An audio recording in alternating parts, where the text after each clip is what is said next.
qui est venu à plusieurs reprises ici, parler de ses travaux. Et c'est quelqu'un qui a une très grande productivité en recherche. Depuis qu'il est arrivé, on en parle.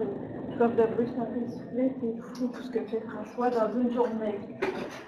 Juste pour vous présenter un petit peu, mais évidemment, ce que je vais vous dire ne rend pas honneur à tout ce que fait François Grain, parce que c'est, comme je vous dis, c'est énorme. François Grain, d'abord, ce qui est intéressant, c'est que François Grain est économiste. Et dans notre réseau, on a quelques économistes ici à l'université, dont M. Grenier, qui étudie les langues, notamment l'intégration linguistique des immigrants.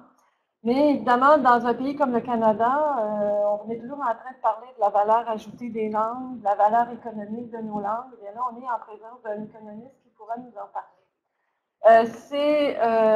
François Grain, donc un doctorat en économie de l'Université de Genève, a enseigné dans plusieurs universités, incluant l'Université de Montréal, incluant l'Université de Washington, et il est affilié à l'Université de Genève.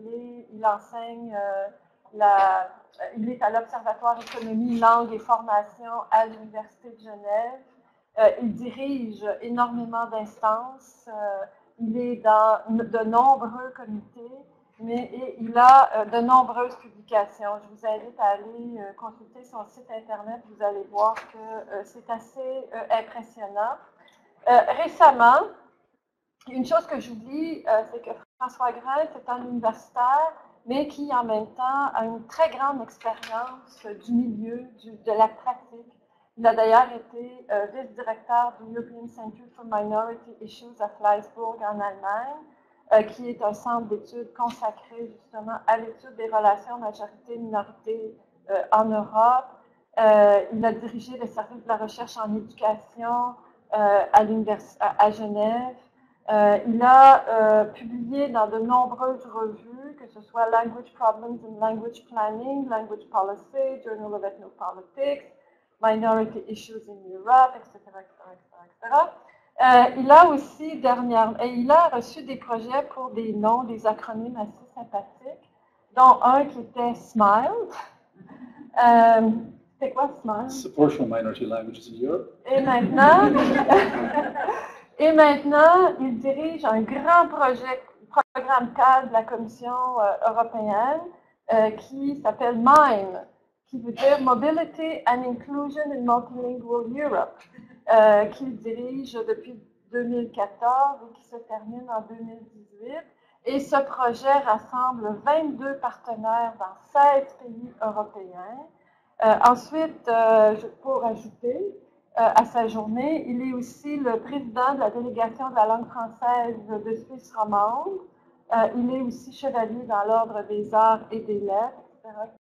Donc, tout ça pour dire qu'on est devant quelqu'un de très grande qualité qui va nous parler aujourd'hui d'un projet de recherche qu'il a mené dans un de ses nombreux projets qui s'intitule L'intégration linguistique des immigrants vers une analyse multivariée des attentes d'une société d'accueil. Alors, François, bienvenue parmi nous et bonne présentation. Merci beaucoup, Linda. Merci beaucoup pour cette introduction ô combien excessivement généreuse. Merci en tout cas pour l'invitation. Merci à vous d'être présents. J'aimerais vous parler aujourd'hui d'un projet qui est assez particulier. Il était financé par la Confédération suisse et il dépend directement d'une commission parlementaire pour des raisons que je vais vous expliquer dans un instant quand on arrivera à parler de de la collecte des données. Avant d'arriver directement à ce point-là, j'aimerais préciser que ce travail est juste une petite partie donc d'une enquête plus vaste, que j'ai un co-auteur qui n'est pas présent aujourd'hui, qui est à Genève, c'est Guillaume Fürst, qui lui est un docteur en psychométrie, enfin psychologie cognitive et différentielle. Donc on travaille les deux sur toute une série d'exploitations basées sur cette enquête, dont l'effectif brut était de 49 000 répondants, après nettoyage 41 000, ce qui permet de faire toutes sortes de choses que d'habitude on a rarement l'occasion de faire avec des enquêtes un peu plus restreintes. Alors, ça c'est uniquement pour dire un petit peu le paysage dans lequel on va se situer, mais maintenant allons un petit peu plus sur les contenus. J'aimerais vous parler d'intégration linguistique des migrants ou des immigrants. Les deux termes, comme vous le savez, s'emploient avec des connotations un tout petit peu différentes. J'aimerais pas parler de ces connotations maintenant, mais nous allons sans doute y aboutir, puisque cette distinction entre migrants et immigrants, au fond, renvoie à toute une manière de positionner la question de l'intégration et de la diversité, et très très vite, on se retrouve confronté à des questions qui sont éminemment politiques. Je pense que beaucoup d'entre vous, travaillant de près ou de loin avec Linda, est naturellement très en phase, et sans doute davantage que moi, sur les dimensions politiques de ces questions de migration, de diversité.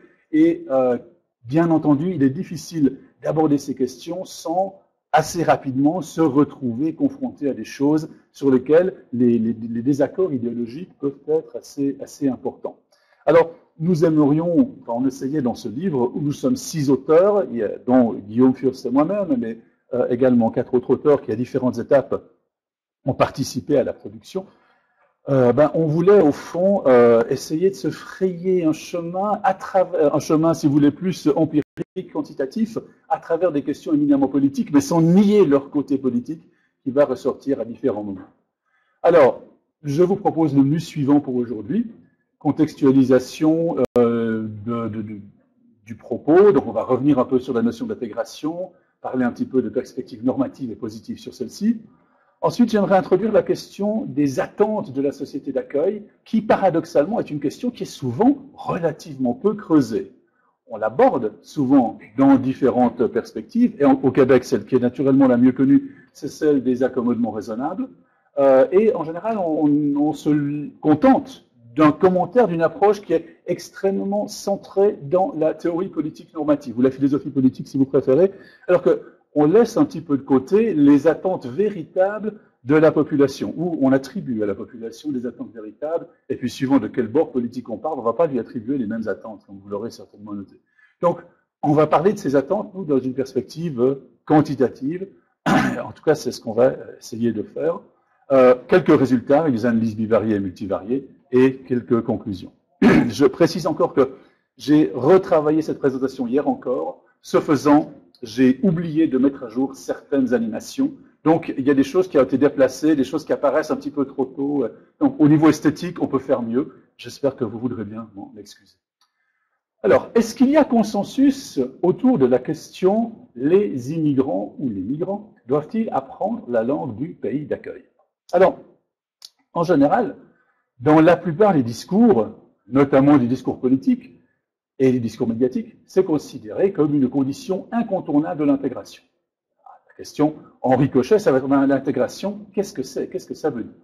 Alors, il y a toutes sortes de définitions. Je ne vais pas trop m'attarder sur cette question-là, mais on pourra très volontiers y revenir par la suite dans notre échange après la présentation. Là, j'ai repris, par exemple, une définition qui vient de la documentation française, que j'aime bien, elle me semble relativement équilibrée. Je pense qu'il peut y en avoir qui sont préférables. Je suis tout à fait preneur d'autres suggestions. Je la trouve pas trop mal. J'ai mis en rouge un point qui va être important pour nous, c'est l'adhésion aux règles de fonctionnement et aux valeurs de la société d'accueil. Ceci étant donc considéré comme un élément de ce qui va amener à dire, voilà, cette personne est intégrée, cette personne ne l'est pas. On ne va pas être dans le blanc-noir. Il est clair que l'intégration doit être vue, me semble-t-il, dans une logique de processus. Du reste, là, on parle d'une dynamique d'échange. Mais dans cette dynamique d'échange, il y a quelques balises. Et l'une de ces balises est justement cette adhésion aux règles de fonctionnement et aux valeurs de la société d'accueil. Ce à quoi je trouve qu'il est important d'accorder une certaine attention, c'est le fait que quand on parle de ce processus, et quand on le décrit ainsi, c'est clair qu'on va au-delà des visions strictement minimalistes qu'on entend assez souvent. Alors, il y a des visions minimalistes que j'entends dans le débat public, que j'entends de la part d'intervenants, enfin de collègues venant de différentes disciplines. On retrouve des visions quelquefois un tout petit peu minimalistes dans des publications officielles. Il y a une petite tendance à ça dans ce Policy Review qui vient d'être édité par la Commission européenne, qui s'appelle Research on Migration, Facing Realities and Maximizing Opportunities. Très, très bien fait, c'est très dense, il y a beaucoup de choses. Mais en même temps, je sens qu'il y a une petite, cette tentation très politiquement correcte d'avoir une vision qui me semble un petit peu minimaliste et donc, au fond, pas terriblement réaliste de ce que c'est que l'intégration. Notamment, il y a des gens, des collègues avec qui je me suis disputé tout récemment, qui disent, être intégré, c'est respecter la loi, un point, c'est tout. J'ai deux de mes collègues, professeurs dans des universités suisses et universités françaises en même temps, qui me disait, voilà, mais si pour être intégré, respectez la loi et vous en êtes intégré. Et, à mon avis, c'est assez démontable. Hein. Je pense que c'est insuffisant, puisque déjà, si on commence avec les perspectives assez traditionnelles en théorie politique normative, il y a une réflexion sur les droits et les devoirs des membres qui vont au-delà de simplement respecter la loi. Parce que respecter la loi, on peut la respecter sans être intégré. L'exemple que j'aime à donner, c'est celui à la limite où vous avez un touriste de passage. Un touriste de passage peut respecter parfaitement la loi, le code de la route par exemple, en conduisant à travers un pays qu'il visite, mais ça ne veut pas dire qu'on est intégré. On peut même rester assez longtemps quelque part et ne pas être intégré. On peut par exemple être ce qu'on appelle un expat. Un expat, qu'est-ce que c'est sinon un immigrant de luxe?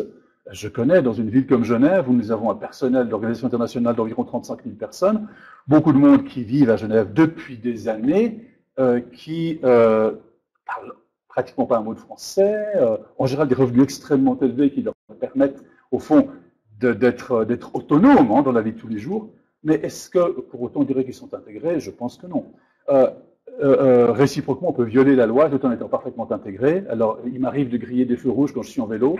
C'est même une mauvaise habitude. Il peut m'arriver, je l'avoue, non. Certaines personnes peuvent être amenées tout à coup, voilà, à accepter une offre qui leur est faite d'acheter des substances psychotropes, ce qui est autorisé aux Pays-Bas, par exemple, mais ne l'est pas encore en Suisse. Alors, vous voyez, des situations comme celle-ci suppose qu'on viole la loi, puis on n'est pas moins intégré pour autant. Donc l'idée, être intégré, c'est respecter la loi, désolé, ça ne suffit pas. Et je pense qu'il n'est pas réaliste politiquement de voir l'intégration comme ça. Naturellement, une des dimensions qui ressort tout le temps, c'est l'apprentissage de la langue locale. Alors là, je pense qu'il existe un certain consensus du point de vue normatif. J'ai rarement vu des philosophes politiques, des théoriciens politiques, qui disent que non, il n'y a pas besoin, c'est superfétatoire, c'est inutile d'apprendre que l'arrivant apprenne la langue dominante, ou au moins une des langues dominantes de la société qu'il reçoit. Peut-être qu'il y en a qui le nient, peut-être du côté de libertariens extrêmes, j'en sais rien, mais j'ai pas vraiment vu ça.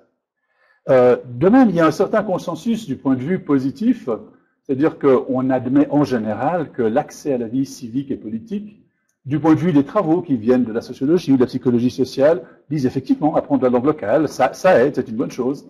Et puis, du point de vue de l'économie du multilinguisme, qui est le domaine qui a été un petit peu évoqué dans sa présentation tout à l'heure par Linda, domaine dans lequel travaille Gilles Grenier, ici présent, du point de vue de l'accès au marché du travail, de ces travaux de Gilles en 82, le Journal of Human Resources, si je me souviens bien, c'est un des premiers justement à travailler et à mettre en évidence l'importance des compétences dans la langue localement dominante, en l'occurrence l'anglais pour les immigrants hispanophones, comme condition de succès sur le marché du travail. Alors là, les résultats sont longs d'une discussion possible qui viennent du Canada, des États-Unis, d'Israël, d'Allemagne, de Suisse. On a encore 2-3 autres cas. Il n'y en a pas énormément, somme toute, mais il y en a de plus en plus. Australie, on pourrait rajouter. Ils sont absolument convergents. Il est clair qu'apprendre la langue du pays d'accueil, c'est une condition de succès sur le marché du travail. Mais il y a quand même des voix critiques qui viennent de deux horizons, le CDA, Critical Discourse Analysis, et puis l'AC, analyse conversationnelle, et certaines approches connexes, dites ethnographiques, mais il y en a une en particulier qui s'appelle l'ethnométhodologie, qui nous reste n'a rien à voir avec l'ethnographie, mais qui a à voir avec les ethnométhodes. Pour ceux d'entre vous qui sont en linguistique appliquée, ça parle. Pour les autres, on pourra y revenir après, parce que c'est une spécialité un peu confidentielle, mais assez influente quand même dans la discipline. Et de ce point de vue-là, enfin de ces points de vue-là, ce qu'on entend de temps à autre, c'est l'opinion suivante. L'insistance sur l'apprentissage de la langue du pays d'accueil, elle est déplacée, elle est trompeuse ou excessive ou injuste, car cet apprentissage ne garantit pas le succès socio-économique. Et les immigrants restent confinés aux strates socio-économiquement défavorisées. Alors, par conséquent, il ne faudrait pas insister sur cet apprentissage qui serait une exigence trompeuse et exagérée. Je pense que c'est quand même là faire trois confusions à la fois. En général, c'est faire une confusion entre des cas idiosyncratiques et des tendances générales. Quand on regarde, non pas, bien sûr, on trouvera toujours tout et son contraire dans la réalité sociale. Donc oui, bien sûr, on peut trouver des gens qui ont fait l'effort d'apprendre parfaitement, alors mettons le français ou l'anglais, suivant où on est au Canada, et puis qui, malgré cela, se retrouvent combinés à des jobs peu enviables. Assurément, ça existe. Ok, la tendance générale, d'un point de vue économétrique, elle est indiscutable. C'est l'inverse, c'est qu'au contraire, comme je le disais, apprendre la langue du pays d'accueil est une nécessité. Je pense que là, il y a une autre confusion dans cette critique. C'est la confusion entre une condition nécessaire et une condition suffisante. Une condition nécessaire n'est pas forcément suffisante. Il se trouve juste que, statistiquement, on voit que c'est une condition nécessaire. Et en termes de politique publique, on ne travaille pas sur des cas individuels, mais on édicte quand même des règlements, des normes, on définit des orientations de l'action de la collectivité à portée, à vocation générale. Donc, bien entendu, il va y avoir des cas qui sont différents, mais la tendance générale est quand même ce qui doit logiquement guider l'action. Et puis, troisième confusion, c'est dans cette critique, c'est en général la confusion entre analyse bivariée et analyse multivariée. Et ben justement, il faut aller un petit peu au-delà d'une simple analyse bivariée, puisque on sait bien qu'il y a toute une série de déterminants différents du revenu ou du succès sur le marché du travail, la langue étant, de manière statistiquement significative et positive, l'une d'entre elles.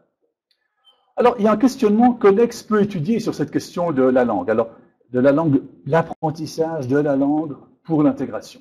Comme je le disais tout à l'heure, on a beaucoup de choses en théorie politique, on a un certain nombre de résultats de différentes disciplines ou spécialités, dont l'économie du multilinguisme, qui nous montrent que, ah oui, ça vaut la peine.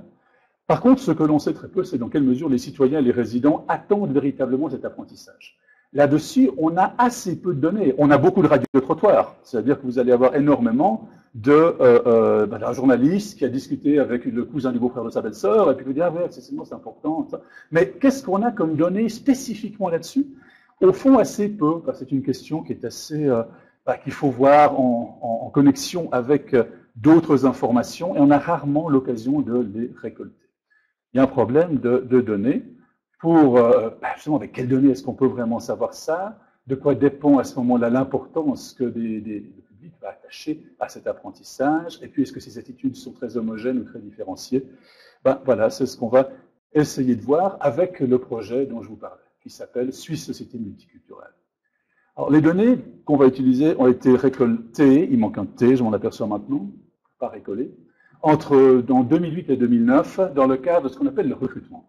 Alors, le recrutement, c'est une étape par laquelle, dans l'état actuel de la législation, passent tous les jeunes hommes de nationalité suisse aux alentours de l'âge de 19-20 ans.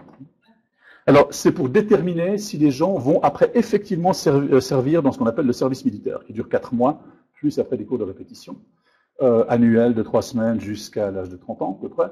Et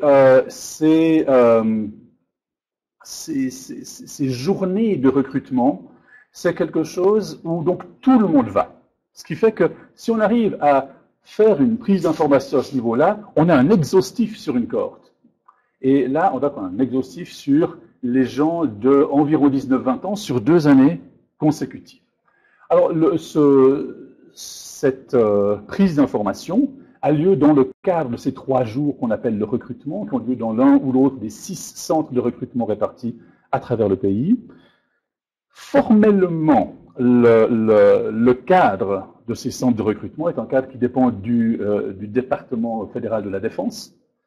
Donc, vous pourrez dire que c'est l'armée. Oui et non. C'est parce que certaines des enquêtes qui ont lieu dans ce cadre-là, dans celles dont je vais vous parler, sont soumises à une autorité autre que celle de l'armée. Et en l'occurrence, ces enquêtes, dites enquêtes suisses auprès des recrues, ces enquêtes sont placées sous la responsabilité d'une commission parlementaire.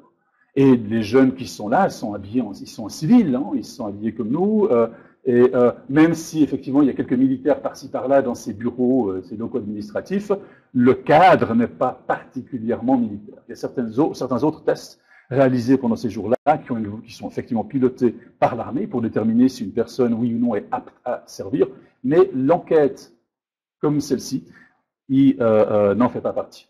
Alors, les thèmes sont mis au concours tous les 2 ans. Alors, ça peut être sur des choses, sur la pratique et la fréquence avec laquelle les gens pratiquent des sports. Ça peut être sur leur alimentation. Ça peut être sur leur perception des études qu'ils ont eues jusqu'à présent, leur vision de la scolarité. Nous, on avait proposé multilinguisme et multiculturalisme, et c'est ce qui a été accepté.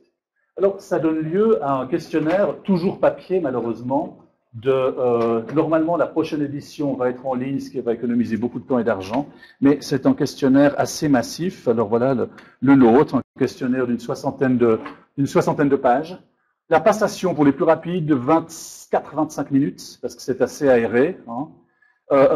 Et puis pour d'autres personnes, au bout d'une heure et quart, ils n'avaient pas terminé. Comme on a l'intégralité de la population, hein, il n'y a pas de biais d'autosélection là-dedans, comme on a l'intégralité de la population, on a aussi les 15% qui savent à peine écrire. Parce qu'il y a quand même dans la plupart des pays, y compris occidentaux, fortunés, développés, il y a en gros 15% des jeunes qui ont des problèmes avec la littératie. Alors voilà, on a développé le questionnaire en français, on l'a traduit après en allemand et en italien, on a fait de la traduction inverse pour le vérifier, on a aussi un pré-test avec 800 personnes, ce qui est assez confortable d'avoir 800 que pour un pré-test, et ça porte sur des expériences, compétences et attitudes en matière de différences linguistiques et culturelles. Et c'est en lien à ce moment-là avec toutes sortes de thèmes d'actualité, notamment la question de l'efficacité de l'apprentissage des langues en Suisse. Chez nous, c'est une question qui ressort périodiquement, mais ce sera un autre sujet de parler de politique linguistique suisse. Et puis aussi des questions très actuelles sur le multiculturalisme et ce qu'on appellerait ici les accommodements raisonnables. Après nettoyage, on a 41 240 jeunes hommes, en ayant commencé à 49 000. On a aussi demandé et obtenu un échantillon de contrôle avec des jeunes femmes. Vous savez que les femmes ne sont pas soumises au service militaire. Dans les personnes qui vont au recrutement, il y a des volontaires femmes qui veulent faire le service militaire. On les a exclus de l'échantillon. On en a une ou deux études parallèles sur les, je crois, 240 personnes que cela concerne, parce que on se disait qu'elles étaient sans doute relativement atypiques par rapport à la population féminine dans son ensemble. Par contre, on a aussi 1531 jeunes femmes, elles, qui sont issues d'un tirage aléatoire effectué à l'extérieur. Donc, il y a un chapitre de notre livre qui est consacré à la comparaison. Mais là, on va parler que des jeunes hommes aujourd'hui, et puis qui donne lieu à ce livre, dont voici un exemplaire, et c'est sorti il y a quelques mois. Alors, il fait 600 pages, il y a dans les 140 tableaux, on ne va pas tout faire. On va se concentrer sur l'altérité culturelle. L'altérité culturelle, comment est-ce qu'on va la définir, comment est-ce qu'on va l'apprendre? Alors, on a utilisé 3 échelles psychométriques différentes. On a pris d'abord une classique. Peut-être certains d'entre vous ont déjà été confrontés à celle-ci, qui s'appelle le MPQ, Multicultural Personality Questionnaire. C'est vraiment un truc très, très psychométrique. C'est pratiquement un test de personnalité qui a été développé aux Pays-Bas il y a une quinzaine d'années, qui performe relativement bien. Et c'est pour ça que voilà, il s'est installé, il a un certain succès dans le monde de la psychologie sociale. On a ensuite utilisé une deuxième échelle qui est inspirée par, j'insiste sur le inspiré, par ce qu'on appelle le DMIS, Developmental Model of Intercultural Sensitivity. Ce DMIS, on l'appelle quelquefois le modèle de Bennett. Je ne sais pas, peut-être que vous avez croisé ce nom, qui est apparemment assez connu en psychologie, enfin c'est ce que me disent mes collègues en psychométrie, parce que moi je ne suis pas psychologue. Et le problème du modèle de Bennett, qui travaille sur les attitudes, qui pose des questions sur les attitudes envers la différence et l'altérité culturelle, c'est que les items de l'échelle ne sont pas publics. C'est-à-dire que si vous voulez avoir accès aux items de l'échelle, vous devez vous inscrire pour aller suivre un cours qui coûte dans les 12-15 000 $. Et puis à ce moment-là, sinon, vous vous engagez, si vous faites une enquête, à publier les résultats sans révéler les items. Hein. Donc, nous, on ne voulait pas faire ça, c'était pas central pour nous, on ne voulait pas mettre cet argent là-dedans. Donc, on a simplement regardé le modèle théorique, et sur la base du modèle théorique, on a reconstruit une échelle. Donc, ce n'est pas une échelle DMIS, c'est un quasi-DMIS, mais qui va nous être utile. Et puis, une échelle totalement nouvelle, basée sur le modèle PT, tolérance et tolérabilité, qui est inspiré du Item Response Theory, et pas Theory. Là, je vois que j'ai fait une deuxième faute de frappe. Donc, c'est une... alors, on pourra en parler plus longuement par la suite, si vous le souhaitez. J'avais publié un article là-dessus sur ma proposition de modèle théorique sur la distinction à opérer entre tolérance, tolérabilité et tolération dans une revue de théorie politique qui s'appelle Éthique publique. C'est une revue canadienne, du reste. Et c'était en 2007. Et puis, au fond, cette enquête permettait de passer de l'analyse qui se voulait et qui était conçue pour être purement théorique à une analyse empirique pour voir s'il y avait du contenu. Et c'est une occasion assez rare aussi de combiner du pur théorique, plutôt ancré en théorie politique, avec du quantitatif. Alors, on va, dans ce qui suit, utiliser principalement certains éléments de cette troisième échelle, puis utiliser un tout petit peu des deux précédentes. Alors, cette troisième échelle, Elle comporte une série d'items, 48 items, dans lesquels on demande aux gens de dire s'ils sont plus ou moins d'accord avec telle ou telle proposition concernant, telle ou telle manifestation d'altérité, de différence culturelle. Alors, je vous ai dit, on tâche d'aller droit au cœur de cette question de quelles sont les attentes des gens envers l'altérité, envers la différence. Donc, voici les 8 items linguistiques, 8 sur les 48, d'autres qui portent sur des choses qui ne sont pas sur la langue, mais sur les rapports de voisinage, la visibilité de la différence dans différents moments de la vie sociale. Alors, je les installe ici les 8, dans l'ordre dans lequel ils apparaissent dans le questionnaire, avec leurs numéros respectifs. Alors, vous voyez qu'on parlait, l'idée c'était de parler à des jeunes gens, donc on a certaines choses qui sont extrêmement liées au quotidien, d'autres qui sont extrêmement générales. J'en mets 2 en évidence. D'abord, celle qui va nous occuper un bout de temps, c'est « Il est indispensable que les immigrants apprennent la langue d'ici ».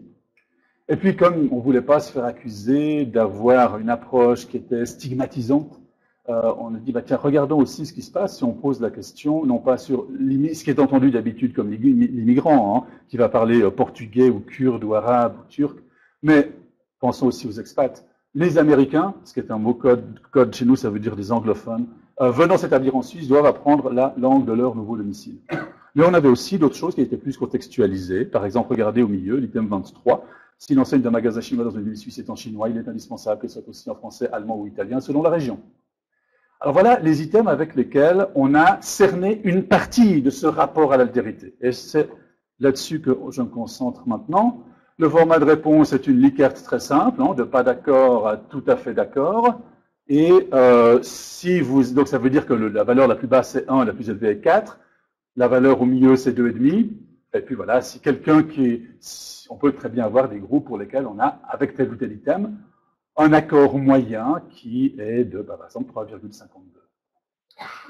Donc, il voudrait dire, si on a 3,52, qu'on est entre d'accord et tout à fait d'accord en moyenne avec cette proposition. Bien entendu, certains items sont formulés en termes positifs, d'autres en termes négatifs, ce qui fait que pour le traitement statistique, on va renverser ceux qui sont formulés dans un sens pour les homogénéiser de ce point de vue-là. Alors, d'abord, vu l'ensemble par région, quelles sont les réponses que nous avons? Voilà pour les 4 premiers items. Après, je vous montre les suivants. Première colonne Suisse entière. Après, vous avez pour les 3 régions linguistiques. 3 régions correspondant donc aux langues officielles. On n'a pas séparé les communautés de langue romanche, qui est la 4e langue nationale, mais bon, c'est encore en détail. Alors, regardons simplement la colonne en vert. Vous voyez que si on propose, on devrait pouvoir passer l'examen théorique du permis de conduire dans les principales langues de l'immigration, par exemple espagnol, serbo-croate, turc, etc., vous avez un taux d'acceptation qui est très faible, 1,87, compris entre 1 et 2, la plupart des gens sont pas d'accord ou plutôt pas d'accord.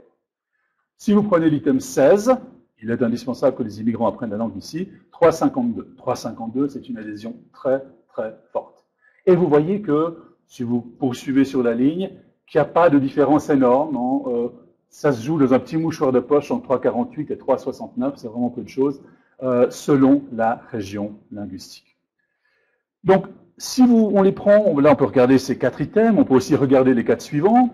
Ce que l'on voit, c'est qu'il y a visiblement une attente de la part de nos répondants assez forte d'adaptation linguistique.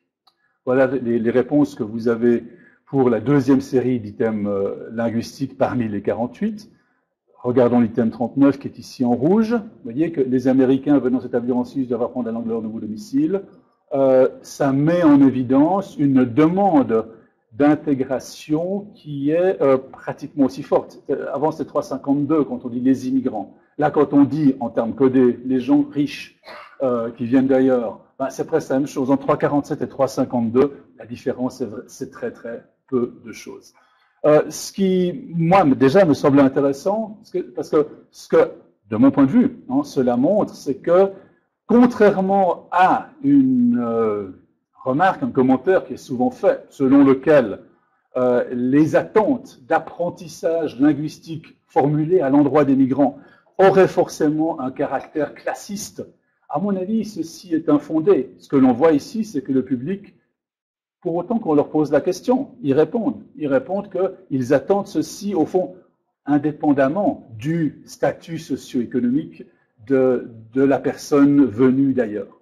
Et ça, rien que ça, déjà, pour moi, c'est à mon avis une pièce à verser au dossier. Je tiens à souligner une chose avant d'aller plus loin sur l'interprétation de ces résultats.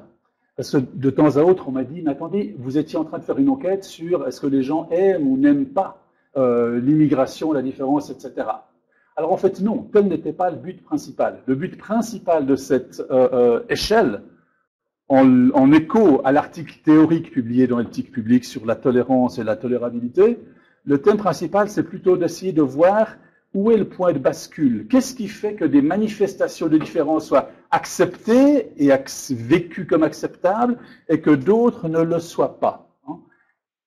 Est-ce qu'il y a des caractéristiques spécifiques que partageraient les manifestations d'altérité qui sont bien vécues et au contraire celles qui sont mal vécues? Puisque si on arrive à le définir, si on arrive à localiser ce point de bascule, ça peut aussi nous aider à construire des politiques publiques qui, avec de petits aménagements, au lieu de susciter de la réprobation, de la résistance de la part de la majorité, pourraient devenir beaucoup plus acceptables et faciliter les processus d'intégration. Donc on ne cherchait pas à avoir une vision générale, est-ce que les gens aiment ou n'aiment pas la différence. On voulait savoir où est le point, où est-ce qu'on passe de ça va à ça va pas, ou de ça va pas à ça va. Donc c'est dans cet esprit-là que ces questions ont été construites.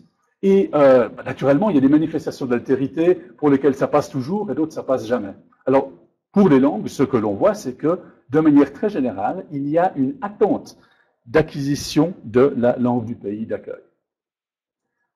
Alors, ces attentes linguistiques sont donc fortes et généralisées, c'est-à-dire que tous les items donc alors tous les items positifs ont une valeur plus grande que 3, il y a des items négatifs qui ont une valeur plus petite que 2, mais ça fait justement partie des items qu'on inverse. Et comme je le disais il y a un instant, cette attente est adressée à tous les arrivants. Il n'y a pas cet effet de classe ou de stigmatisation qui est souvent allégué. Je crois que non, je crois qu'il y a une véritable, de ce point de vue-là, je crois qu'il y a une certaine équanimité, si vous voulez dire, du public qui attend cet effort de la part des personnes qui viennent, d'où qu'elles viennent. Ce qu'on constate également, c'est que l'attente est très répandue. Et les attitudes sont similaires en différents groupes de répondants. Alors, ce qu'on a fait là, c'est une série d'analyses bivariées. Vous pouvez croiser le niveau d'attente avec toutes sortes de choses. Et puis, ça change extrêmement peu. C'est-à-dire que l'attente est très, très généralisée. On ne peut pas dire, voilà, c'est les gens plutôt éduqués qui exigent ça, ou au contraire, les gens plutôt pas éduqués qui exigent ça. Non, il y a virtuellement, extrêmement peu de différence. Alors, je ne vais pas rapporter précisément ces résultats-là, parce qu'on va passer à un travail un tout petit peu plus élaboré, mais on reviendra sur ce type de bivarié dans un instant. Alors, donc cette attente d'apprentissage, elle est toujours élevée, elle varie peu dans l'absolu en fonction d'autres caractéristiques, mais on peut quand même se poser la question, quelle est l'importance relative de ces différentes caractéristiques? Est-ce que justement la formation, le profil socio-économique, la région linguistique, est-ce que ces choses-là ont peut-être un petit effet marginal? On est toujours, comme je vous le disais, dans un souci de quels ajustements, peut-être des micro-ajustements, on peut faire des politiques publiques pour que ça se passe mieux. Alors, le problème, c'est que si on veut passer, pour comparer l'analyse relative des différentes caractéristiques, il faut passer à une analyse multivariée, mais notre variable dépendante, ici l'attente d'apprentissage, elle se prêterait mal à ça. Il faudrait une variable idéalement continue, ou au moins avec des valeurs possibles qui soient un petit peu plus élevées que le 1, 2, 3, 4. Parce que chaque répondant nous répondait sur 1, 2, 3, 4. Alors, on se dit, ben voilà, on va peut-être construire une variable exigence d'apprentissage de la langue locale, EAL, qui reprend les 8 items linguistiques. Donc voilà, on peut faire ça. Ça donne un alpha de Cronbach, donc qui est une mesure, c'est de la cohérence de ces éléments réunis en une dimension qui est pas énorme, 0,67, ça montre la complexité et la dispersion du phénomène. Alors on s'est dit, on va construire des variables composites un petit peu autrement. Alors, première étape, c'est prendre les 8 items ensemble, et puis quand on a regardé ce qui se passait quand on prenait les 8 items ensemble et qu'on les traitait en variables dépendantes, on s'est dit, bon, c'était pas génial, il valait mieux pas les traiter en bloc, et plutôt les organiser en 2 groupes, et pour ceci, voir ce qui allait bien ensemble. en commençant par des corrélations d'items 2 à 2, et puis après en faisant ça en analyse factorielle. Alors voilà, vous avez ici les corrélations entre les 8 items linguistiques. C'est des corrélations qui sont assez faibles, ça confirme une fois de plus la nature complexe de cette variable. Même si on avait 8 questions sur les attitudes envers les langues, ce qui est beaucoup, je ne connais pas tellement d'enquêtes qui en ait autant, tout en intégrant ça à quelque chose de beaucoup plus vaste, même avec ça, ça montre au fond à quel point le processus a des facettes multiples. Donc, il y a là-dedans toutes sortes de choses assez différentes qui seraient intégrées dans cette même variable. Aussi bien l'attente d'apprentissage de la langue locale que le refus ou le rejet d'adaptation spécifique pour des langues de l'immigration. Ça fait beaucoup de choses à mettre dans une seule variable. Alors, donc voilà, l'alpha de Cronbach, je vous l'ai dit, n'est pas terriblement élevé. Donc, ce qu'on a fait, on s'est dit, tiens, essayons de voir ce que ça donne en analyse factorielle. Et alors là, bon, on a exclu 2 items, ceux dont il est question en italique en bas, parce que franchement, ils ne cadraient pas avec les autres. Et on s'est retrouvé avec deux variables, 2 facteurs en fait. Et puis, celui qui nous intéresse tout particulièrement, c'est le facteur 2, l'exigence d'apprentissage, qui charge particulièrement sur la variable 16, celle dont je vous ai pas le plus parlé, la variable 39 sur les Américains, voilà, l'item 39, excusez-moi, et puis l'item 25 qui va bien avec. Les étrangers qui vivent en Suisse ne devraient pas s'attendre à ce que les administrations cantonales ou fédérales s'adressent à eux dans leur langue. Et puis bon, l'autre facteur, on va l'employer aussi. Vous voyez que là, ça nous fait, à droite, le facteur 2, ça nous fait une assez jolie variable dépendante. Et c'est avec ça qu'on travaille là-dessus. Donc on a 2 dimensions qui ne sont pas trop corrélées. On va se focaliser donc sur la seconde, exigence d'apprentissage, et voir quels sont ses prédicteurs. Et c'est là maintenant qu'on va revenir un petit moment à du bivarié, mais au lieu de le faire que sur la 16, je vous ai dit tout à l'heure, on pourrait le faire que sur la Q16, faisons-le au contraire sur cette combinaison de 3 items. Donc regardons ce que ça donne. Vous voyez, c'est là que je vous ai dit, les animations sont pas viennent après les légendes viennent après.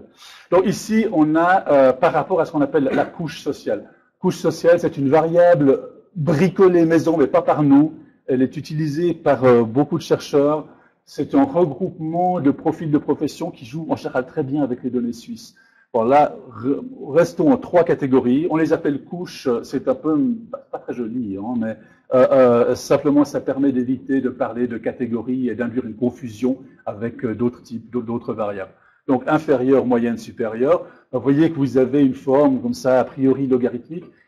Donc, il y a naturellement un lien. Et vous voyez quand la P à 0,01, on exclut toute idée d'indépendance. Bon, vous me direz que quand on a 40 000 données, etc., bon, forcément, on va trouver quelque chose. Là, on trouve qu'en effet, qui est relativement faible. Hein, vous voyez que l'état carré, il est très faible à 0,06. Et ça varie entre 3,40 et 3,50. C'est dans un mouchoir de poche. Hein, c'est ça qu'il faut voir, c'est que ce n'est pas l'origine sociale des répondants qui va fondamentalement modifier leur manière de voir leur manière de poser des exigences d'apprentissage aux immigrants. Une variable qui marche super bien, c'est toujours étonnant à quel point elle marche, le nombre de livres à la maison. Vous êtes vous interrogez des jeunes qui ont 19-20 ans, qui sont en général encore en formation. Certains ont déjà un travail, puisque nous sommes dans des 4-5 pays européens qui ont un système dual, c'est-à-dire que la formation professionnelle se fait en entreprise avec 1 jour et demi par semaine, dans une école, un enseignement frontal traditionnel, etc. Donc, néanmoins, c'est des gens qui sont encore en formation, qui ne sont pas pleinement dans la vie professionnelle pour la majorité d'entre eux. Comment est-ce qu'on fait pour cerner des questions de positionnement social, de fortune, de capital familial, qui soit financier ou qui soit symbolique? On demande le nombre de livres qu'ils ont à la maison. Et donc, toutes les analyses qu'on a pu faire, y compris sur des questions assez différentes, c'est une variable super bien quand même. Ah bon, donc, je ne sais pas si elle marcherait aussi bien ici, mais chez nous, c'est étonnant. Et là aussi, vous avez un état carré qui est plus important, et puis une forme également logarithmique, donc, dont on a tenu compte après dans notre travail. Le lieu de domicile, ça donne pas grand-chose. On pouvait avoir, donc vous avez à gauche les centres-villes, les centres d'agglomération. À droite, vous avez les communes rurales. Ce que vous avez autour, c'est la dispersion. Donc là, c'est pas les quartiers. Bon, c'est 5% de plus ou de moins autour de la moyenne. Là, vous avez un effet qui est, bon, il y a un effet, il y a pas on rejette l'hypothèse d'indépendance, mais vous voyez que le état carré, il est extrêmement faible. Donc, il y a très très peu de liens. L'origine des parents, ça c'est très intéressant. On est un pays dans lequel il y a une très très forte immigration, et puis sur nos citoyens suisses, hein, les 40 et quelques mille, il y en avait 13% qui sont doubles nationaux, donc qui ont 2 passeports. Où on en a aussi une proportion encore plus élevée qui a un parent étranger, quelquefois 2. Hein. Mais avoir 2 parents suisses, ça a de la valeur 1. Ne pas avoir de parents suisses, ça a de la valeur 0. Et là, vous voyez qu'il y a un effet. C'est un effet intéressant. Ça laisse entendre que les personnes qui, de par leur vécu familial, ont un élément d'origine étrangère, sont aussi celles qui vont avoir tendance à être moins exigeantes en termes d'acquisition de la langue locale. Ceci posé, regardez l'écart de moyenne, on est entre 3,32 et 3,50. De nouveau, dans un mouchoir de poche. Hein. Il y a des nuances, mais c'est des petites nuances. Cette exigence d'apprentissage, comme je le disais, elle est très, très importante. Autre chose qu'on a regardé, le nombre de pays visités. Hein. Donc, c'est des gars de 19-20 ans, on leur demande combien de pays avez-vous visité au cours de votre vie. Alors là, c'est des chiffres qui peuvent sembler élevés, mais n'oubliez pas qu'on est en Suisse, petit pays. Aller dans le pays voisin, moi, ça me prend 15 minutes de changer de pays. Et je me souviens, quand on était adolescent, ça nous arrivait, pendant la récréation, entre des cours, d'aller faire du shopping en France pour des articles de spéléologie, parce que c'était moins cher. Il nous suffisait d'une demi-heure. Donc, voilà, voyager dans beaucoup de pays, c'est assez banal. Alors là, vous avez un effet qui est intéressant. Donc, il est positif. En fait, c'est plutôt en quadratique. Hein. Vous voyez, c'est qu'il semble y avoir un max autour de 6,10. Là, on n'a pas encore beaucoup creusé cette question. Simplement, ça nous informe sur la manière de traiter la chose après, statistiquement. Mais visiblement, tendanciellement, plus on visite de pays, ça c'est intéressant, plus on va avoir tendance à être exigeant envers l'immigrant ou l'expat en termes d'apprentissage des langues. Et le dernier de ces tableaux, je crois que c'est le dernier, le nombre de séjours hors de Suisse, le nombre de fois, parce que des fois on peut aller sur un seul pays 10 fois, ou bien...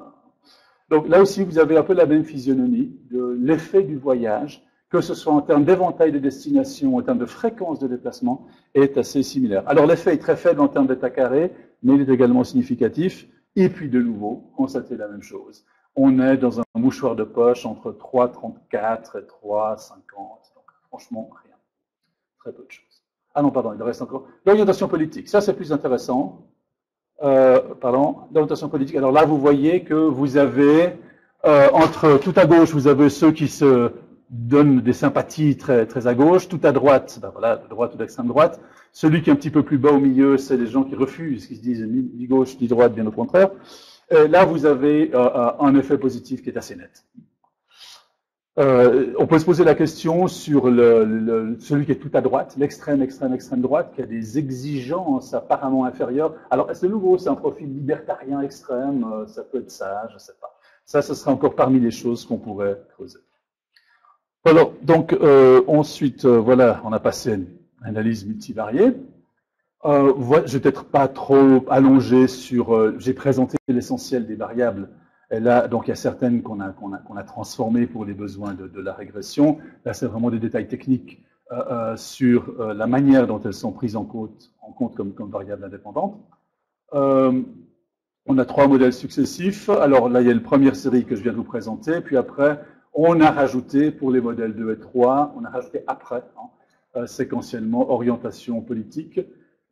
2 ensembles d'attitudes, pro-suisse et pro-multiculturalisme, qui sont basés sur une analyse factorielle issue de ce quasi-DMIS, l'échelle de Bennett dont je vous parlais tout à l'heure.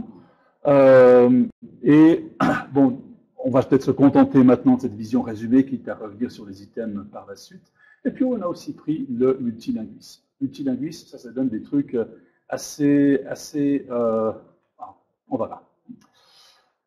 Et puis, sinon, il y a la tolérance à la présence étrangère. Et pour cette tolérance à la présence étrangère, au fond, c'est le premier des 2 facteurs qu'on avait isolés en analyse factorielle sur ces items linguistiques. Alors, voilà d'abord les corrélations de prédicteurs. Toutes ces corrélations sont significatives, puis les vertes, c'est celles qui sont positives au-dessus de 20, les oranges, ce sont négatives en dessous de 20, 2.20, excusez-moi. Bon, c'est peut-être pas ça le plus utile. On va peut-être passer directement aux résultats de régression. Alors, vous avez, c'est les coefficients bruts, donc c'est en termes de contribution sur l'échelle 1, 2, 3, 4.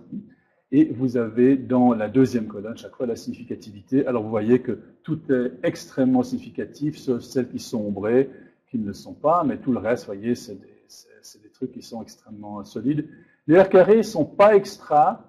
Pour le modèle 3, un R carré à 0.15, bon, on n'en rougit pas. J'espère un petit peu mieux, mais bon, voilà. Alors, peut-être ce qu'on peut mettre en évidence, bon, il y a des commentaires qui viennent après, mais peut-être déjà sur la base de ce tableau. Écoutez, qu'est-ce qui tient bien? Le fait d'appartenir à une couche sociale inférieure. C'est la troisième ligne. Hein, ça a un effet négatif sur l'exigence d'apprentissage. Faible, on voit que c'est peu de choses, en moins 0,026 par retour. Mais c'est peut-être parce qu'il y a une corrélation entre cette couche sociale inférieure et le fait d'avoir soi-même, d'être un immigrant de deuxième ou troisième génération. Donc avec peut-être aussi une disposition à être plus souple, si vous voulez, dans l'exigence d'apprentissage, en exiger un petit peu moins. De nouveau, toujours dans un mouchoir de poche, mais tendanciellement, il y a peut-être un petit effet là. Le nombre de livres, alors là, vous voyez que l'effet est positif, et il est positif et il est hyper résistant. Hein. Donc, c'est le plus fort de tous les effets. 0.40, 408, ensuite 465, ensuite 444. Il résiste à peu près tout ce que vous mettiez. Donc, plus les gens ont de livres à la maison, plus il y a de capital symbolique dans la famille. En gros, c'est notre proxy pour le capital symbolique. Plus il y a une attente, une exigence d'apprentissage qui est là. La fréquence des séjours hors de Suisse, fréquence des séjours hors CH. En CH, comme vous le savez, c'est pour Confédération helvétique. C'est pas comme disent les Auvergnats, ça ne veut pas dire Schwich. C'est de Confédération helvétique. Hein. Eh bien, la fréquence de ces séjours a un effet positif. Hein. C'est-à-dire que, alors là aussi, on n'est pas encore très sûr de comment l'interpréter, mais visiblement, plus les gens voyagent, plus ils estiment qu'il est normal, quand on vient quelque part, d'apprendre la langue locale. Mais de nouveau, hein, on est sur de tout petits effets. Alors, donc, le nombre de livres, le nombre de voyages, on vient d'en parler. Le vivre au centre-ville a par contre un impact négatif. Le coût de la couche sociale inférieure, je vous en ai parlé. Le fait d'avoir au moins un parent étranger. Également, on a aussi demandé aux gens quel était est-ce que leurs amis étaient plutôt d'origine suisse, plutôt d'origine étrangère, ou bien vraiment moitié-moitié? Question qui n'est pas absurde dans un pays où il y a 25% qui sont des étrangers, hein, 25% de la population résidente qui est étrangère, qui n'a pas le passeport suisse.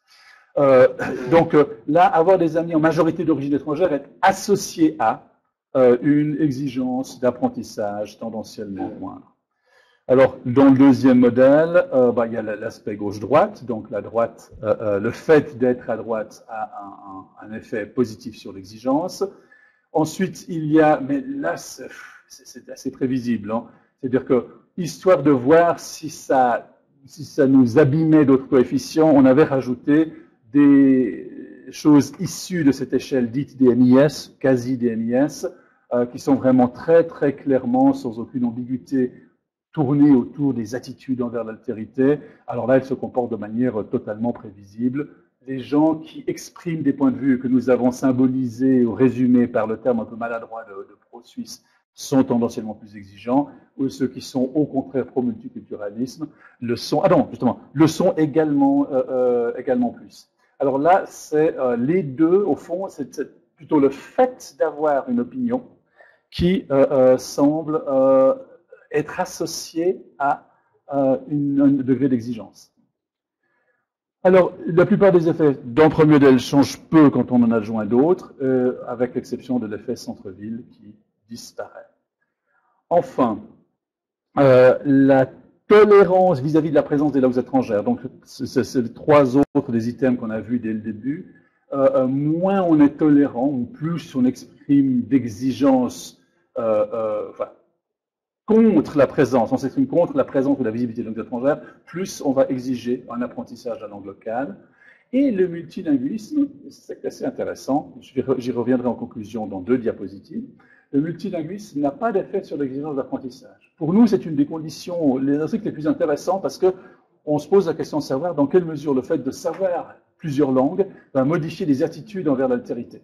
Alors là, on trouve...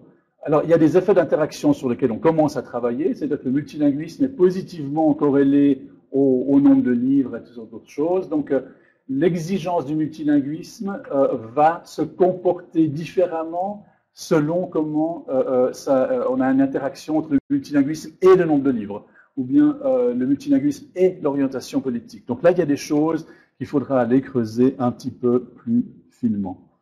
Tous les prédicteurs pris ensemble expliquent environ 15% de la variance. La variance, je vous ai dit que c'est pas négligeable. Si je reprends un petit peu de recul, les variables socio-économiques, 6%, les variables d'opinion et d'attitude, 5% de plus, et les variables liées aux langues permettent d'expliquer encore 4% supplémentaires, et comme ça on arrive à peu près à 15%.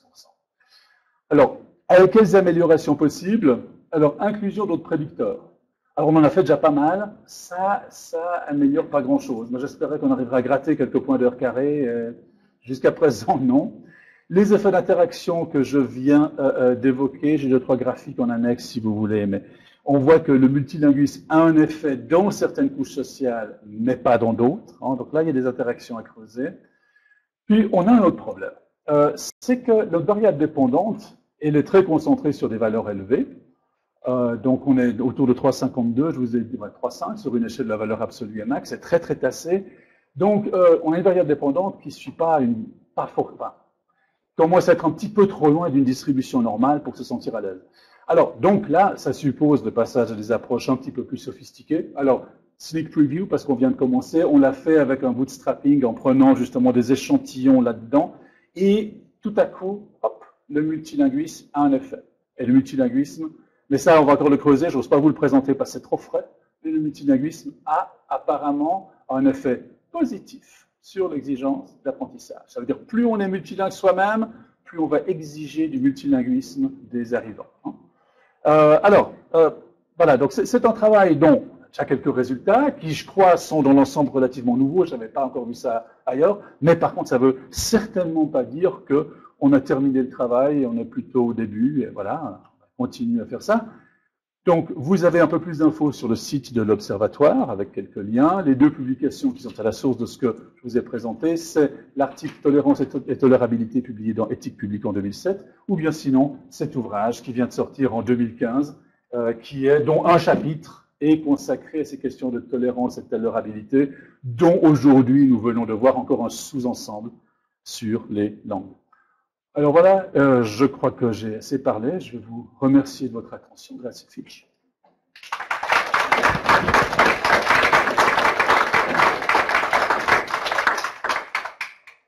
Merci beaucoup.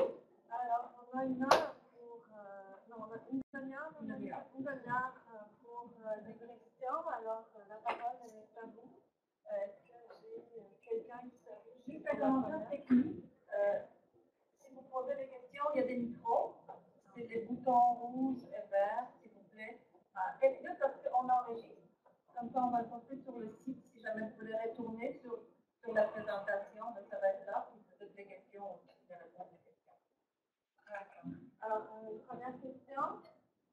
Oui. Bonjour. Bonjour. Merci beaucoup. J'ai une question par rapport à la rédaction des questions. Selon si elles étaient justement négatives ou positives, et vous pensez que ça peut avoir justement un impact sur le 1 à 4 selon comment la question a été posée. Est-ce que c'est plus facile en général de dire non, ça ne me dérange pas trop, ou que oui, ça me dérange beaucoup? Écoutez, c'est une excellente question. Et pour vous répondre, on a testé, pas sur cette échelle-là, mais sur une autre échelle, on a testé la validité de l'instrument en comparant les réponses dans différentes langues. et ça c'est paru dans la revue suisse de psychologie il y a un an à peu près, pas sur cette échelle-là, mais sur l'autre MPQ, Multicultural Personality Questionnaire. Et ce que ça nous montrait, c'était qu'on avait un biais, si on avait apparemment, on vérifie, on valide la même chose dans les différentes versions linguistiques.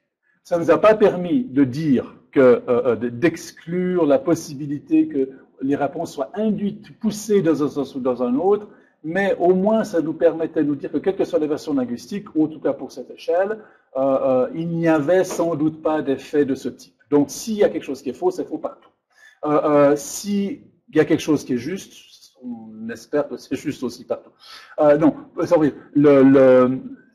on a simplement, ce qu'on a fait, parce que c'est très difficile il aurait fallu au fond, sur les 800 qu'on a eu en pré-test, ce qu'il aurait fallu faire, c'est pré-tester non pas des items, mais des versions alternatives du même item.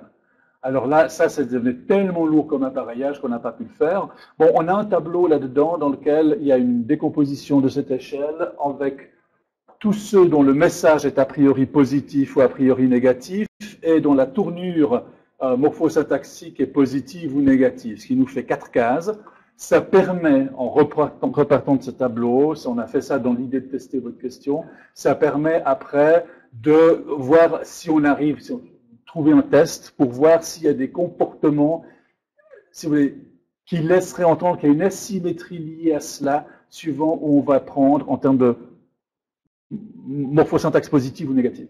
Donc, on pourrait le chercher, mais on l'a pas fait.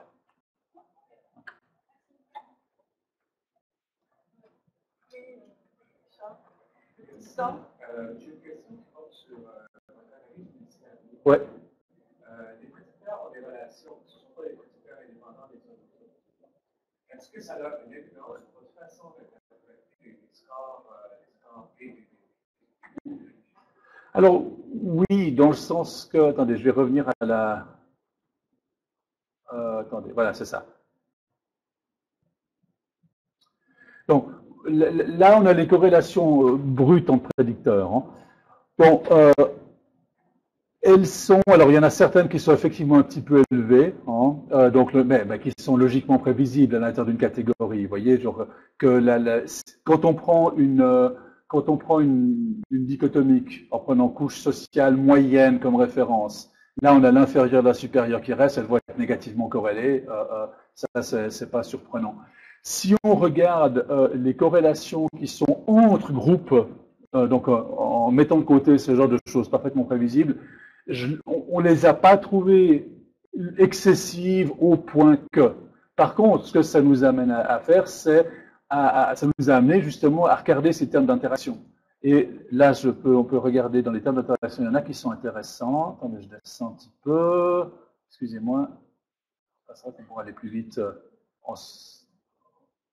Voilà. Ah, vous ne les voyez pas? Bon. Comment se fait-ce? Alors, attendez. On va regarder. Je vais voir si j'arrive à vous les... Parce que... Ou bien s'il faut demander au monsieur à la technique, là, et peut-être non. Ah, d'accord. Parce que là, il y a un ou deux termes d'interaction qui sont intéressants. Où est-ce qu'il est? Non, il ne veut vraiment pas. Alors, si je... Ah non, là, si je fais end show, il ne veut même pas sortir d'ici. Donc, bon, il va falloir l'attendre. Non, ce que vous avez, par exemple, hein, c'est que... Il y en a deux que je peux vous montrer, là. Ah, là, il a pris le contrôle. Moi, je ne fais plus rien, là. Bon. Non. Bon, si vous regardez l'interaction entre le multilinguisme et la catégorie, la couche sociale. Hein. Je fais rien, je vous jure. Bon. Ce que vous constatez, c'est que l'exigence d'apprentissage, elle est associée au multilinguisme pour les couches sociales supérieures et pas pour les couches sociales inférieures. Donc, à notre avis, et c'est là justement que ça intervient dans l'interprétation, c'est que le multilinguisme de quelqu'un qui vient d'une couche sociale inférieure est beaucoup plus susceptible d'être un multilinguisme de secondo, comme on les appelle, de gens de seconde génération, troisième génération. Et là, on a un effet assez net. Il est statistiquement fort, mais à part ça, le état carré, il est à rire. Hein. C'est très peu de choses. Hein. Je veux dire, là, on va avoir des différences. Non, bah tant pis, bah, je vais vous le dire. La différence que vous pouvez avoir en termes d'exigence parmi les gens qui se disent multilingues ou qui satisfont notre critère de multilinguisme, qui est en fait basé, on n'a pas demandé aux gens, êtes-vous multilingue? You know, hein, c'est-à-dire qu'ils ont dû remplir ces couches sociales dont je vous parlais il y a un instant. Vous voyez que le fait d'être multilingue va être associé parmi couches sociales supérieures à une augmentation, parmi couches sociales inférieures à une diminution de l'exigence d'apprentissage. Donc là, vous voyez ce lien entre variables qu'on peut expliquer, à mon avis, par cet effet secondo. C'est ce qui nous semble le plus naturel. On a un deuxième exemple, mais qui concerne à peu près la même thématique, c'est l'origine des parents. Hein. Je vous ai dit avoir comment le multilinguisme interagit avec l'origine des parents.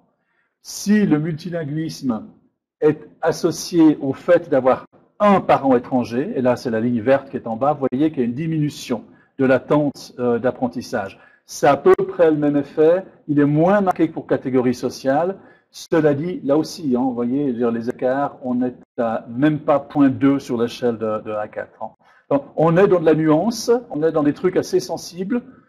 Et là, bon, c'était les deux plus forts des effets d'interaction qu'on a repérés jusqu'à présent. Il y en a certainement d'autres qui se cachent quelque part.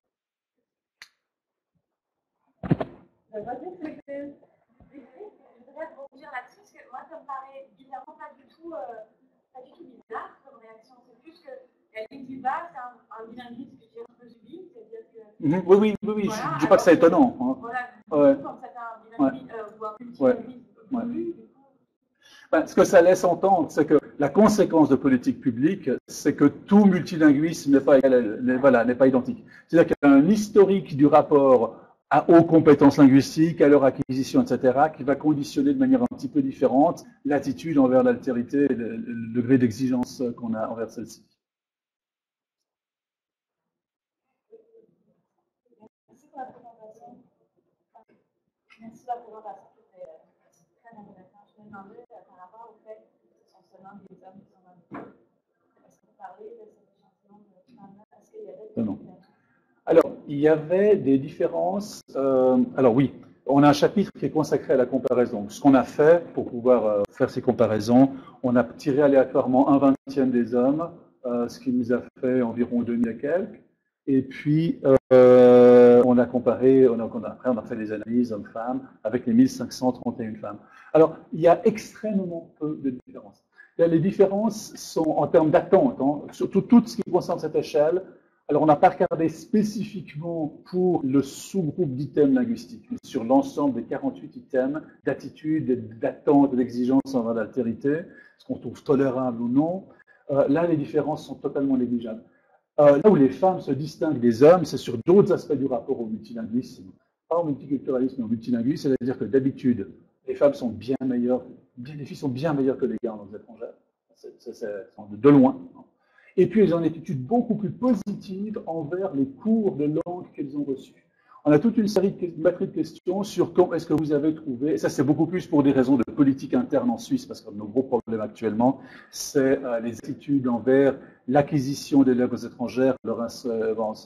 C'est dans la presse chez nous chaque semaine, je ne pense pas qu'il y en ait des échos jusqu'ici, parce que c'est un petit pays et c'est loin, mais pour nous c'est important aussi pour des raisons politiques, hein, et notamment pour le projet politique que la Suisse en elle-même constitue depuis environ un peu plus de 2 siècles.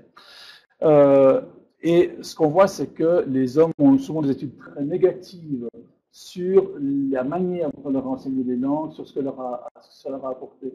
Les femmes sont beaucoup plus positives. Mais alors là, c'est les langues comme beaucoup plus que le capital humain. C'est ça qui ressort chez les femmes. Et puis sur le fait, l'espèce de disposition à accepter que ceci va leur servir.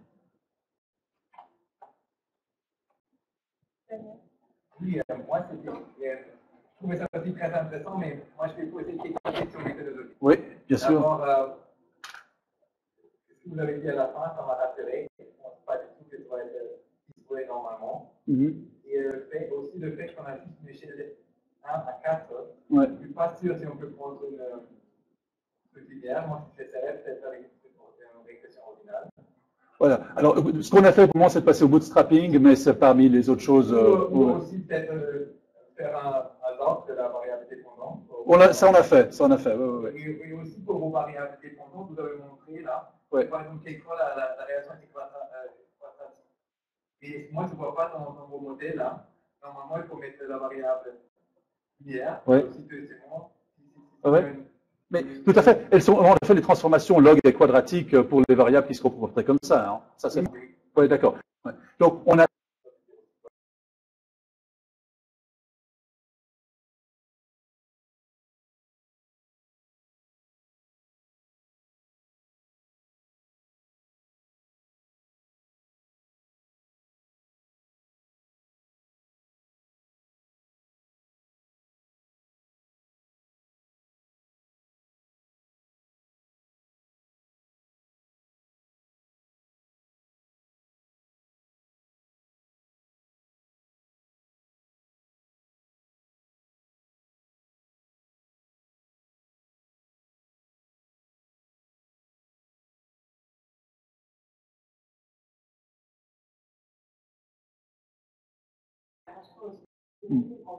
Ouais.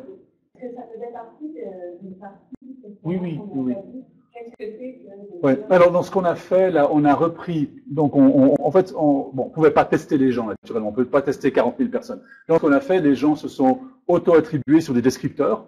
Donc, on a 7 niveaux. On a un niveau 0, puis après, on a des niveaux qui correspondent à A1, B2, B1, B2, C1, C2, pour 4 compétences. Hein. Donc, productif, en gros, comprendre, parler, lire, écrire. Hein. Pour parler, on a pris quelque chose qui est un petit peu à cheval entre la production et l'interaction orale. On a un petit peu triché parce qu'on ne voulait pas en mettre 5, hein, puisque des fois il y en a 5 dans certaines versions du cadre européen de référence. 5 c'était trop, c'est déjà assez lourd, les 60 pages là. Et donc après on en a tiré simplement, là ce avec quoi on a travaillé comme variable de compétence, c'est une moyenne arithmétique simple. Et puis cette moyenne arithmétique simple, dans certains cas, on la thématise beaucoup plus si on prend la compétence en variable dépendante. Et puis là on a simplement dichotomisé un prix de groupe pour la mettre. C'était plus facile en variable indépendante. Non, ça c'est la compétence des répondants. Alors par contre, ce qu'on a fait aussi, c'est encore un autre truc, parce qu'il y a un bout de chapitre, c'est qu'on a comparé les compétences déclarées avec les objectifs affichés des systèmes éducatifs. C'est-à-dire, voilà, alors, parce que tout le monde sait que le résultat des systèmes, dans l'enseignement des langues dans les systèmes scolaires, c'est un petit peu décevant. Puis là, on a chiffré la différence et je vous jure qu'elle fait mal. C'est-à-dire qu'il y a un écart absolument épouvantable entre, vous voyez, théoriquement, on devrait avoir, pour des personnes qui arrivent à ce qu'on pourrait appeler le niveau cégep au Québec, il faudrait théoriquement avoir dans une deuxième langue nationale un niveau B2 voire C1. Je veux dire, les trous. Dans certains cas, vous avez moins de la moitié qui arrive aux objectifs. Donc, vous êtes péniblement à du B1+. Donc, on a toute une partie là-dessus, si ça vous amuse, effectivement. Ouais. Et dans les 3 langues. Merci beaucoup pour cette excellente présentation. Il est déjà pressé. Vous avez insisté dans vos résultats sur le fait qu'il n'y avait pas de différence entre les exigences linguistiques vis-à-vis de ce que vous appelez les Américains, ou les anglophones, ou un autre type d'immigration, je ne vais pas qualifier. Les Portugais. Voilà. Est-ce qu'il n'y a pas un biais de éthique ou égalitariste? J'ai vu que la première question qui concerne l'immigration en général, c'est la question 16, puis sur l'immigration, les anglophones, les Américains, c'était 3,39. Ouais. Est-ce qu'il n'y a pas un biais ici? On a répondu déjà oui pour les autres, on va le faire pour tout le monde. Alors, écoutez, oui, il y aurait eu le biais dans l'autre sens, Hein. Ce qu'on a fait, c'est que tous ces items-là, une fois qu'on a fait la sélection finale des items après, parce qu'on a testé sur cette échelle-là, qui a 48 items, on en a testé, je pense, dans les 78 par là autour au total. Hein. Donc, on a gardé un peu plus de la moitié. Il y a certaines dimensions a priori qu'on voulait tester, mais qui se sont avérées impossibles à faire ressortir parce que ça faisait des formulations qui étaient trop compliquées. C'est des formulations de certaines choses théoriques qui sont dans l'article de 2007, mais que pour le moment j'ai renoncé à opérationnaliser. Alors, ce qu'on a fait une fois qu'on a fait ça, on a simplement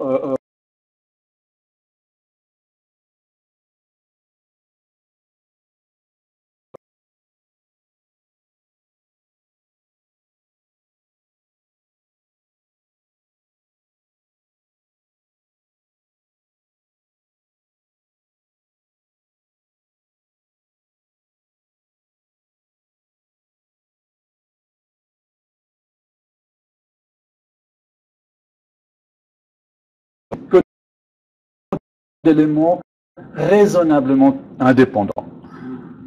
Que faire d'autre? Je vois pas comment on aurait pu faire autrement. Il y a peut-être des meilleures méthodes, mais on aurait forcément tout autre choix que le random, que l'aléatoire, aurait naturellement reflété nos propres biais.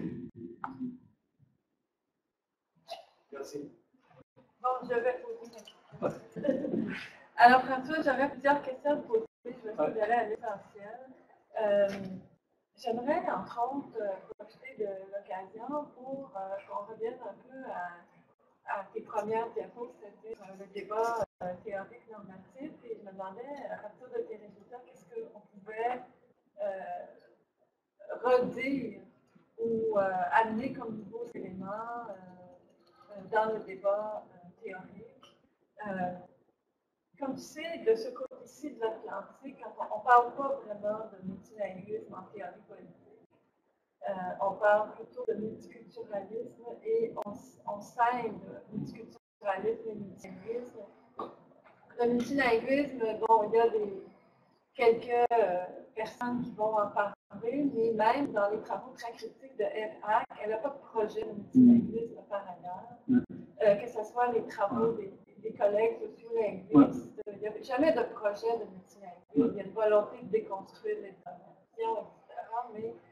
Et les tenants du multiculturalisme ne parlent jamais vraiment de langue.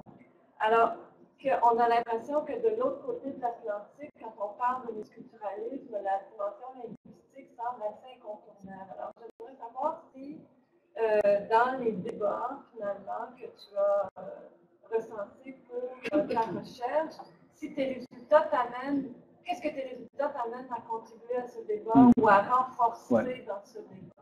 Bon, c'est un débat qui naturellement, il faut le replacer un petit peu dans un contexte spécifiquement helvétique dans lequel les langues sont toujours un domaine extrêmement sensible et qui est définitoire aussi. Hein. Donc, la construction, et je dis bien la construction politico-culturelle du pays, c'est le monoculturalisme et le multilinguisme.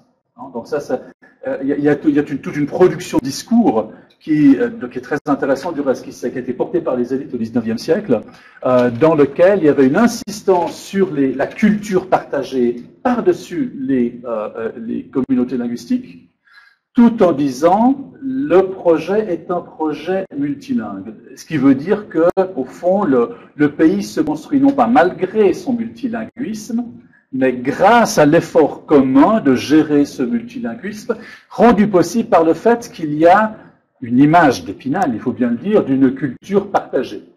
Les États, à la base en Suisse, sont des cantons. Les communautés linguistiques n'ont aucune existence juridique. La Suisse romande, Suisse alémanique, ça n'existe pas au niveau juridique. En plus, on a ce qu'on appelle les clivages entrecroisés, ce qui veut dire qu'il y a non-corrélation entre langue, religion, degré moyen de prospérité. C'est-à-dire que vous pouvez avoir des catholiques riches ou des catholiques pauvres, germanophones ou francophones, des protestants riches ou pauvres, voilà, rien à voir. Hein. Donc ceci permet de dire il y a, justement, alors on a créé 2-3 choses, la vocation humanitaire, les Alpes, le chocolat, etc. Donc comme un ensemble de valeurs culturelles partagées, même si c'était naturellement extrêmement sulpicien comme imagerie, vous l'imaginez, mais en disant que ceci est combinable avec le multilinguisme et avec la diversité des langues. C'est tout un travail politique que maintenant les élites font moins bien qu'avant, les élites économiques notamment, ce qui pose des problèmes de cohésion nationale. Mais c'est parce que le travail linguistique nécessaire n'est plus fait, ou plus assez bien qu'avant. Alors, ça c'est l'arrière-plan sur lequel viennent se greffer de nouvelles questions liées à la mondialisation. Avant, on avait une gestion de l'immigration qui était strictement cantonnée a une vision très marché du travail, simplement. Tu as des gastarbeiter, des saisonniers qui venaient travailler quelque temps.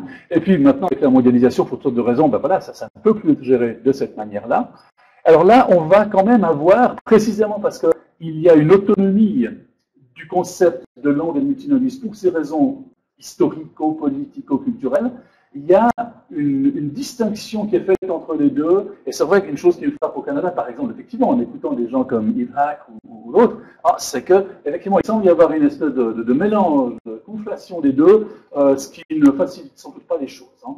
Nous, on arrive à les distinguer. Là où je pense que cette enquête-là nous amène des éléments nouveaux, notamment sur le domaine du multiculturalisme, c'est parce qu'on essaye de construire la réflexion sur le multiculturalisme autour de cette distinction entre tolérance et tolérabilité. C'est toujours essentiellement le même problème qu'on rencontre souvent en théorie politique. Quelles sont les limites du tolérable? Le tolérant doit-il tolérer l'intolérable, etc., etc. Vous connaissez l'histoire. Et ce qu'on essaye de faire, nous, c'est à travers ça, mais je ne dis pas que tout le monde est d'accord avec cette approche, c'est justement de faire une décomposition qui est basée sur ce qu'on appelle Right Response Theory. Quand on fait passer un examen à des étudiants, et puis qu'il y a certaines questions où il y a tout le monde qui réussit, ça peut être parce qu'ils se sont super bien préparés ou parce que la question était super facile. À l'inverse, il y a celles où tout le monde rate, ou presque tout le monde rate, alors soit ils n'ont pas travaillé, ils ne sont pas préparés, soit la question était objectivement beaucoup trop difficile. Comment fait-on pour les partager? Alors nous, ce qu'on s'est dit, au fond, c'était que dans l'approche à l'altérité, il y avait peut-être la même décomposition qui était utilisable, et puis de dire, si une manifestation d'altérité est unanimement acceptée, soit c'est parce que les gens sont super tolérants et c'est merveilleux, soit c'est parce que voilà, ça coûte pas grand-chose d'accepter d'avoir des restaurants éthiopiens au bout de la rue. Ou au contraire, quelque chose qui est rejeté par tout le monde. Là, on a des items, par exemple, où il y a des choses qui ne se discutent pas, par exemple, en ce qui concerne la liberté d'expression, la non-censure, l'égalité de genre. Là, il y a des exigences de conformité ou d'adaptation aux valeurs, en guillemets, suisses, qui est un terme raccourci. Je pense que il ne faut pas le prendre trop. Mais bon, à certaines valeurs, en tout cas, il y a une exigence de conformité qui est très, très forte. Ça ne se discute pas. Mais est-ce que c'est parce que nous avons affaire, en l'occurrence, à une intolérance des résidents nationaux qui ne seraient pas d'accord d'admettre qu'on remette en cause l'égalité de genre, ou bien est-ce que c'est parce que la remise en cause de l'égalité de genre est intrinsèquement intolérable? Donc là, en séparant les deux, on arrive, je pense, à progresser un petit peu le débat, à sortir de certains clichés, parce que, vous voyez, j'ai un de mes éminents collègues au département de sociologie qui a sorti il y a quelques années une enquête dans laquelle il avait posé, qui était allé, je pense, moins en détail que la nôtre, et puis il y avait un item qui disait « Le port du voile islamique est une forme de pression de la femme ». Pas du tout d'accord, plutôt pas d'accord, d'accord, tout à fait d'accord. Et puis, il se trouvait que s'ils mettaient ensemble plutôt d'accord ou les tout à fait d'accord, il avait un pourcentage de l'ordre de 35-36%. Alors, il avait déduit, 35-36% des Suisses sont d'accord avec cet énoncé. Résultat, les Suisses sont racistes. Alors, naturellement, ça avait fait un scandale dans la presse, parce que vous savez, les 2/3 pensent l'inverse. Et puis, qu'est-ce que vous voulez véritablement? Qu'est-ce que vous nous dites là sur la question voile islamique? Qu'est-ce que vous nous dites sur la question attitude des résidents qui ont pris part à votre enquête? Et c'est là que ce qu'on peut essayer de faire, et ça, je pense que donc, nous y aide, c'est à serrer et à départager les enjeux plutôt que de tout mettre dans quelque chose d'un petit peu indifférencié. Alors, je pense que j'ai eu le dernier mot, la dernière question. Merci beaucoup, François. C'est très généreux à toi de répondre à toutes nos questions. Alors, j'aimerais que vous vous joigniez à moi pour l'applaudir chaleureusement.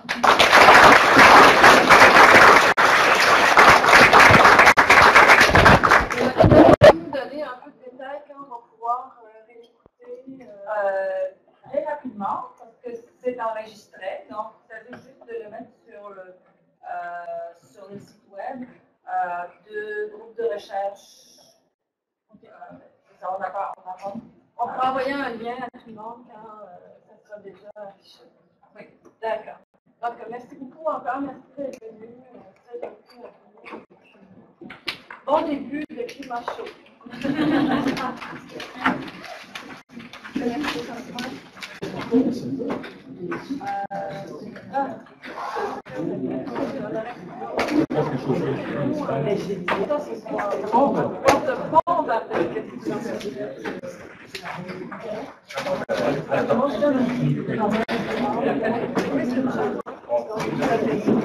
À lire des